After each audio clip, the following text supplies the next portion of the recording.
This is lesson 8.5, evaluating definite integrals via u-substitution.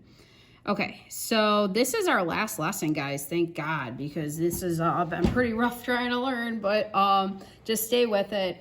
This one, what it is we're just pretty much looking at definite integrals, and we're going to apply u-substitution to it. So there's two methods, and he has one way that he prefers over the other, so I'm guessing there's a purpose to that.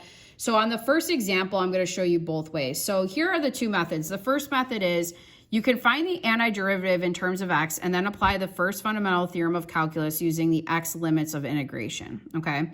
So in other words, keeping it all in terms of x. So the second method is the preferred method, and from what I've seen doing it, I'm not really sure why it's his preferred way. My guess is it has to do with like Calc 2, because honestly, I thought the first method was a little bit easier. But what you do is you use u-substitution in the definite integral, and then you want to change the limits of integration to the corresponding values of u for the given values of x, okay? That's the only part that's like a little weird. So it says, let's see how these play into some examples. Cool. Okay, so let's just do it. So I'm going to split this up into the two methods. So kind of go like this with your paper. I'm going to call this one method 1. And both methods are accepted, okay? So you could do either method. So if I asked you guys to evaluate this integral right here, okay, what we could do is we could start by letting u equal this whole function inside. So we can say let u equal 4 minus 3x. So then du then would be the derivative of this, which is negative 3x, or I'm sorry, negative 3, and then just times dx. So I need this to, so right now this is going to look like the integral from 1 to 2 of u to the 8 dx. So we need what dx is. So we divide it by that negative 3 just to isolate dx, okay? So when you do the first method, you cannot keep the integral definite, okay? You're looking at it indefinitely. So you're looking at it like this. So you're taking the integral of 4 minus 3x to the 8th dx, okay? So right now what we got is we got the integral of u to the 8 du all over negative 3. So I'm going to yank out that negative 1/3, right? Because there's a 1 over a negative 3. I'm going to pull out in front. So negative 1 over 3. Integral of u to the 8 du. And then I'm going to find I'm going to actually take the integral of it. So I have negative 1/3. This is going to give me u to the 9 over 9. Okay. And if I simplify that, I get negative u to the 9 all over 27. I know you typically would get a plus c, but we're going to be finding it definitely, so I'm not going to write the plus c. So I get negative u to the 9 over 27. So I'm going to take that and I'm going to integrate it from 1 to 2. So I'm going to take, I'm going to put the u back in. So I'm going to put the 4 minus the 3x in there. Okay, so what I'm really trying to do is minus 4 minus 3x to the 9th over 27, and I want to take the integral from 1 to 2. So if you guys remember, you have to do the upper minus the lower. So this is really minus a negative 2 to the 9. I'm going to kind of rush through this part because you guys can kind of check all this math on your own. Okay, so minus a negative 1 to the 9th over 27. This gives you negative 512 all over 27 minus, this ends up being a negative 1 over 27, and you end up getting, running out of space here, 513 over 27, which simplifies to give you 19, okay? That's just like doing the arithmetic at the end. And you could always just check this in your calculator also. So that's the first way of doing it. And when I first did this, I was like, okay, that's actually pretty easy. So now let's look at the second method though. Okay, so method 2. Method 2 is a little weird. So so you're still letting u equal the same thing. So this is like the same work. So du is still negative 3 dx, and then we still want dx. So du 9 over negative 3 is dx. Okay, cool. So this is what we have to do though. We have to change the upper and lower. So if we want to make it definite from the beginning, so you see how we weren't definite in the beginning? If we want to go straight to the definite integral, we have to change the upper and lower limits of our integral, like knowing what u is equal to. So I'm going to write that real quick. So you're going to change the upper and lower limits using u is equal to 4 minus 3x, okay? So in other words, our integral can no longer, if we want to do it from the beginning, because right now, like if we wanted to do it from this spot right here, we can't do it in terms of u because it's not in terms of u, it's in terms of x when we have it.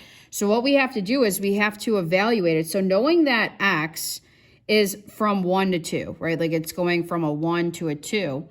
We have to figure out what u is going to go to, okay? So how we figure that out is, well, we know that u is equal to 4 minus 3x. So putting 1 into x is going to tell us our upper and lower bounds for u. So in other words, I'm doing 4 minus 3 times 1 for the lower bound, and then I'm doing 4 minus 3 times 2 for the upper bound. So I end up getting that this is going to go from, for u, 1 to negative 2, okay? So this is what this looks like. So I have the integral going from 1 to negative 2, right? That's the lower, that's the upper, of u to the 8 du over negative 3, okay? So that's how this differs from this one. It differs because now I'm putting it definitely right away in the beginning versus waiting until after I do it, putting x in and then doing it later, okay? So if I do it this way, I'm going to yank out that negative 1/3, negative 1/3. I have the integral of 1 to negative 2 of u to the 8 du. Then I'm going to have to flip this because negative 1's bigger than negative 2. So that makes it negative, like it, right? It's times a negative 1. So negative 1 times negative 1/3 makes it a positive 1/3. And then I can flip this. So I have negative 2 to 1 of u to the 8 du. Now, my guess is this is a preferred way because we're assuming that like this is going to be something easy to take the integral of. I'm guessing later on it won't be so easy. You know what I mean? So that might be why. So then this is just going to be 1/3 times, we already said it's u to the 9 over 9 from 1, or negative 2 to 1 is what we're going to evaluate it from. So working this out, I'll kind of carry it on over here. I would have to figure out what u to the 9th over 27 is evaluated between negative 2 and 1. So that's going to end up giving me 1 to the 9th over 27 minus negative 2 to the 9th over 27. And if I work that out, I get 1 over 27 minus negative 512 over 27, which is really positive.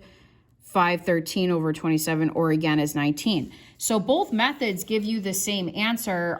The only difference is that if you want to make it definite from the beginning, you have to figure out what this new upper and lower limits are for u. And it doesn't take that long to do. A lot of the times, whatever you let u equal, it's something small.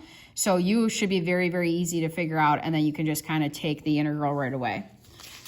Okay, so let's try a couple more examples. Now, he kind of, like I said, prefers to use method 2, so that's going to be the method that we're going to use going forward. We're going to change what it is every time. So starting with this one, we have the integral from 0 to pi over 8 of sine of 2x to the 5th, right, times cosine square of 2x dx. Cool.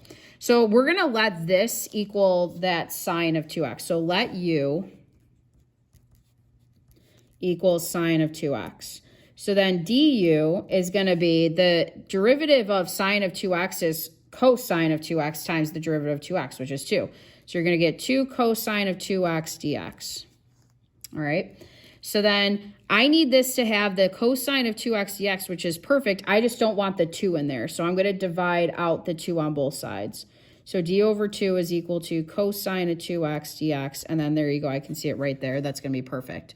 So now to rewrite this, I'm going to put the upper and lower limits in, but now put it all in terms of u. Because right now I'm going to have u to the 5th du over 2. But if I want to evaluate it, my x right now is going from 0 to pi over 8. So if I do this, I have to figure out what the u upper and lower limits are. So that means I have to take my u right here, and I got to put in 0 and then 2 pi over 8. So I'm going to have sine of 2 times 0, 2, and it's going to be sine of, let's see, 2 times pi over 8. So sine of 0 is 0. sine of pi over 4 ends up giving u square root of 2 over 2. Okay, so, and you could check that. I know you guys know how to do that by now. I'm going to kind of go through that quick. So that's going to be what my limits are, like my upper and lower limits are. So 0 to square root of 2 over 2. So this is not too bad. So I'm going to yank out that 1/2 in front. Okay, then I have the integral from 0 to square root of 2 over 2. This is going to give me still u to the 5th du. So then this is going to be 1/2. Now the integral of u to the 5th is u to the 6th over 6, but I'm going to do that, evaluate it from 0 to square root of 2 over 2. So it's the upper bound minus the lower bound. So this ends up being u to the 6 over 12, if you multiply this out. And we're going to do that from square root of 2 over 2 and 0. Okay, I'll carry it on over here. So I'm going to have, this one gets kind of annoying, square root of 2 over 2 to the 6 over 12. If I put 0 into this, I just get 0. So this ends up being 1/8 over 12 or 1/96 would be my solution. Okay, so that one's a little crazy, and this is just something you have to do when you change your limits in terms of u. Like if you change it to u, you got to make your upper and lower limits in terms of u. Okay, so let's try it again. So for this one, now we got e's in there. I always kind of like e's though. They make life a little easier. So we're going to let u be what's underneath the square root symbol. So we're going to let u equal 1 plus e to the x. So let's start there. So then du is going to be the derivative of this, which is just e to the x dx. Now I have e to the x dx here, so that's going to be what du is. So this is going to be 1, so this is going to be, let's see, the integral. We have to figure out what our new u's are. So right now we're going from 0 to ln of 3. So my upper and lower limits for u, I'm going to have to take this u right here. So 1 plus e to the 0 to 1 plus e to the ln of 3. So this ends up being 1 plus 1 or 2. This ends up being e to the ln of anything is whatever this number is. So this is really 1 plus 3 or 4. So we're taking our integral from 2 to 4. Okay, and then to write this in terms of u's, I have square root of u du. Perfect.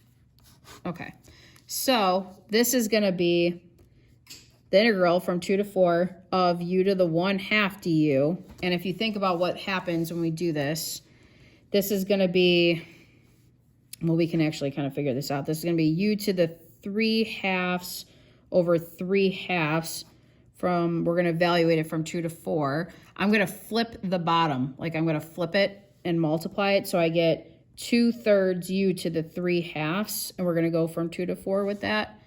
So working this out, I'm going to have 2/3 times 4 to the 3/2 minus 2/3 times 2 to the 3/2. And this part gives you 16 over 3. This part can't be simplified, so you got to kind of, you could try on your calculator, it can't be turned into a fraction. And then that would be your answer. I just left it like that. Okay, turn the page. Okay, so this one says we have arctan under there. So let's let u equal that arctan. So let u equal arctan of x. Okay, so then du, now the derivative of arctan, if you guys forgot, it's 1 all over 1 plus x squared dx. And that's perfect because this is like, you can kind of see the format kind of happening right now because that's like what we have right now. So that's actually really good. So the last thing we got to kind of do before we just kind of put it all in terms of u is change our upper and lower limits. So we're right now going from a 1 to a square root of 3 in terms of x's. But in terms of u, I have to figure out what arctan of 1 is and arctan of square root of 3. So again, we learned how to do this, guys. You like let theta equal this, then you tan both sides, and then you end up getting tan, theta equals 1, and then you like draw your picture and it helps you get your angle. So if you need help, just come to my office hours. I can kind of go through that again, but that's in your notes. So that's what those end up giving you. So you're going to do the integral from pi over 4 to pi over 3 of, now this ends up being the square root of u, and then du is equal to all of this, so that's perfect. So then du. So working this out, we end up having the integral of pi over 4 to pi over 3 of u to the 1/2 du.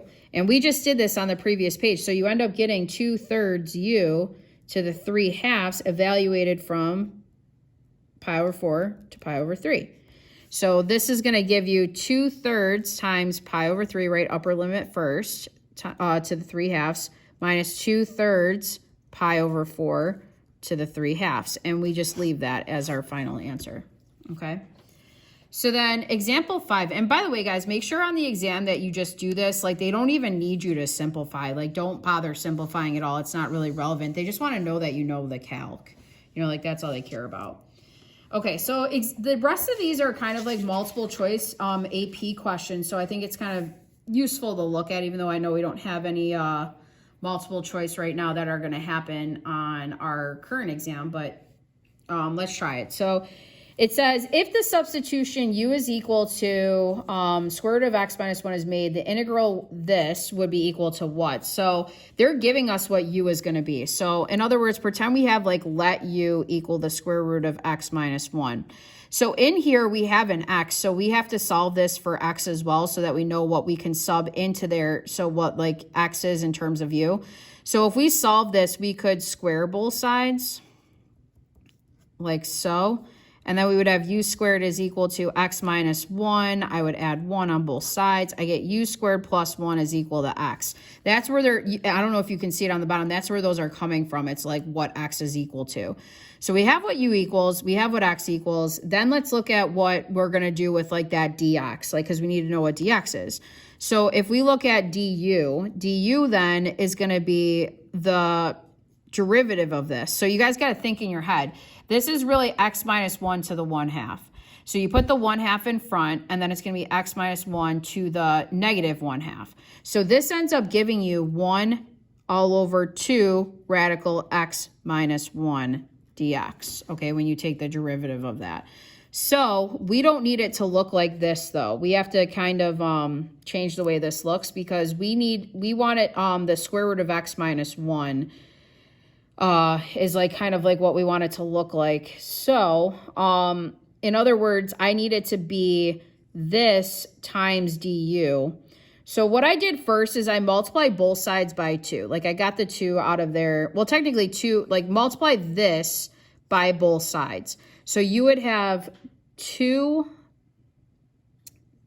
square root of x minus 1 du is equal to dx, okay?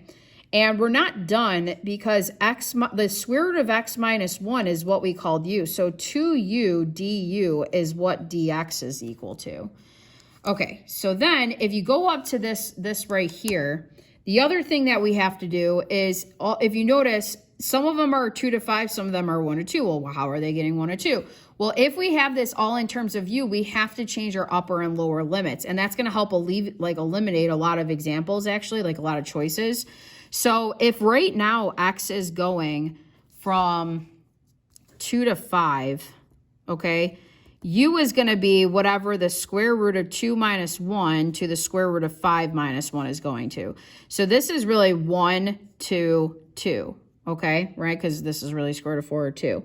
So the one there's only 2 that actually have that. It's not choice A, it's not choice B, or I'm sorry, it could be choice B, not choice D. So it could either be B, C, or E. So going back up here, now let's kind of write what we have. We would have the integral going from 1 to 2, right? Because we have 1 to 2 of, this is going to end up giving you u, right? That's what square root of x minus 1 is. X is equal to this, the u squared plus 1. Dx is equal to, down here, this 2u du. So then I have times 2u du. So then just kind of simplifying this, I have the integral from 1 to 2 of 2u squared on top du all over u squared plus 1, which ends up being choice E. Okay, now that was an AP question, so just letting you guys kind of get a feel for it there. Okay, so then for example 6, okay, this one, it says if f and g are continuously differentiable functions for all real numbers, which of the following definite integrals is equal to this? Okay, so we have f of g of 4 minus f of g of 2. So I'm going to go back to a definition that we know. Okay, so this is talking about a composition. So think like going forward. So if you took the derivative of f of g of x, which we've done half a zillion times with the chain rule, okay, what that ends up equaling is the derivative of f with g in it times the derivative of the inside function, correct? So the reverse is also true then. So if you took the integral of the derivative of f of g of x times the derivative of g, okay, that should equal what f of g of x is. All right, so far makes sense? So what they're doing is they're looking at it from this integral from 2 to 4. Okay, so we're looking at the integral from 2 to 4 of some f, like derivative of f of g of x times g of, like the derivative of g of x dx. That's going to be equal to, I'm going to have f of g of x evaluated from 2 to 4, which is what's happening right now. So this is going to be f of g of 4 minus f of g of 2, which is exactly what it equals. So going back to the beginning, the answer to this question is going to be choice D, okay? So it's just a fancy way of them kind of asking you the chain rule, okay, with that one. And that's on the front page of the packet 8.3, I believe, okay, that we just did this week. Okay, so then the last one here. So it says the function f is continuous and let the integral from 0 to 8 of f of u du equals 6. What is the value of the integral of, and then they give us this integral. Okay, so in other words, we're going to have to do u-Substitution because we want it to look like this somewhere. Because if it looks like this somewhere, we can sub 6 into it. So the first thing we're going to do is let u equal, because this is f of a function, let's let our function equal that u. So we're going to let u equal x squared minus 1. Okay, so let's start there. So then du then would be 2x dx. And in my function, I'm going to have an x dx in there. So I'm just going to get rid of just the 2. So I'm going to divide both sides by 2.